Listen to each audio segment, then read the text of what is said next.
तरी सिंधुदुर्ग रत्नागिरीमध्ये आम्ही युती करायचं जवळपास ठरलेलं आहे. उद्या मीटिंग होती, पदाधिकारी मीटिंग घेतील आणि अंतिम निर्णय घेतील. पण मला वाटतं ही युती व्हावी आणि दोन्ही जिल्ह्यामध्ये भाजपचा अध्यक्ष बसावा. 80% जास्त जागा या युतीने घ्याव्यात आणि घेतील युती झाली तर, असं माझा विश्वास होता. आणि त्यामुळे काही लोक YouTube आणि याच्यामध्ये जे काय राणे कुटुंबाबद्दल काय वेगळे बातम्या पुरवताय देत आहेत, मी त्यांना एवढंच सांगेन, एखादी गोष्टीची शहानिशा करा आणि बातम्या द्या. मी जोपर्यंत आहे तोपर्यंत राणे कुटुंबात अंतर्गत कोणताही वाद होणार नाही आणि वाद होऊ देणार नाही. इथे आमचा राजकीय स्वार्थासाठी कोणताही वाद नाही आहे. मी गेली 35 वर्ष या जिल्ह्यामध्ये राजकारण केलं. तुम्ही पत्रकारांनी चांगली साथ दिली, कार्यकर्त्यांनी साथ दिली. आज सर्व कार्यकर्त्यांना मी बोलवलं होतं दोन्ही पक्षाच्या आणि गप्पा गोष्टी केल्या. सगळ्यांची इच्छा आहे की ही युती अशी व्हावी आणि त्याप्रमाणे युती होईल.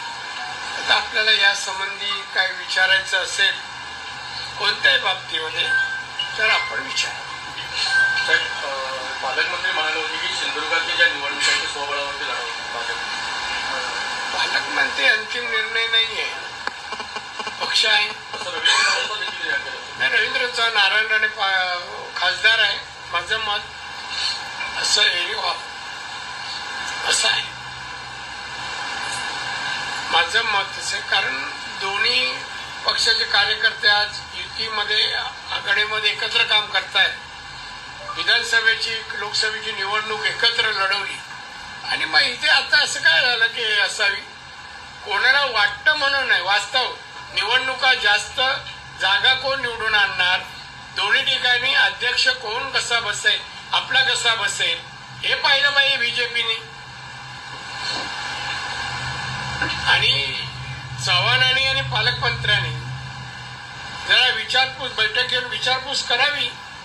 लोक कार्यकर्त्यांची काय इच्छा आहे, खासदार आमदारांची काय इच्छा आहे ती जरा विचारावी. राणेसाहेब, महायुती म्हणून निवडणुका व्हाव्यात असं तुमचं मत असताना कणकवली नगरपालिकेची निवडणूक होऊ घातली आहे.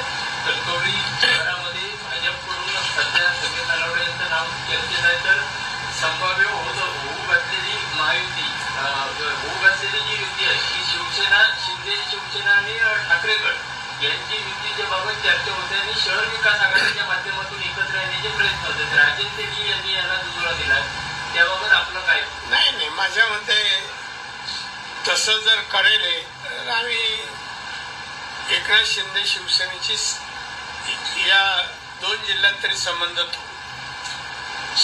हो आणि राजन तेली कुठलाही नेता, कुठलाही पदाधिकारी नाहीये आणि मी मानत नाही.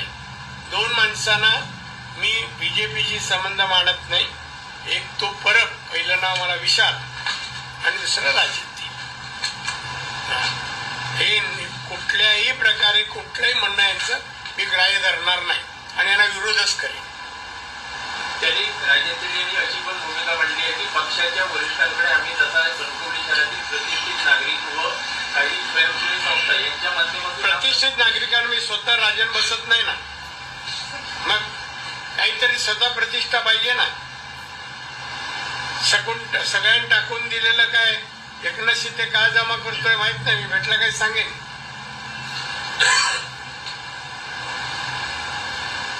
एकदम नेते कसे तो कोण तो विचार काय त्याचं ऑफिस का मोठा मिरज कोणतरी मोठा विचारवंत मोठा नेता आहे असा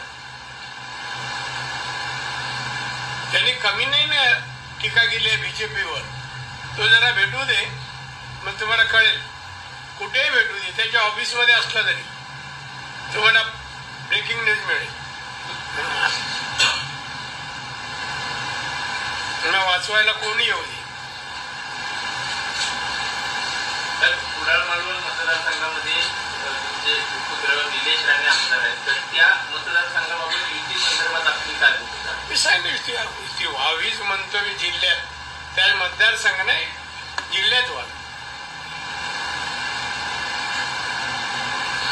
महायुती संदर्भात आपण म्हणतात जसं की जिल्ह्यामध्ये महायुती व्हावी म्हणून करताना सुद्धा सिंधुदुर्ग जिल्ह्याचा विचार करताना जिल्हा परिषद आणि नगरपंचायतच्या नगर परिषदच्या निवडणूक होऊ घातलेल्या आहेत.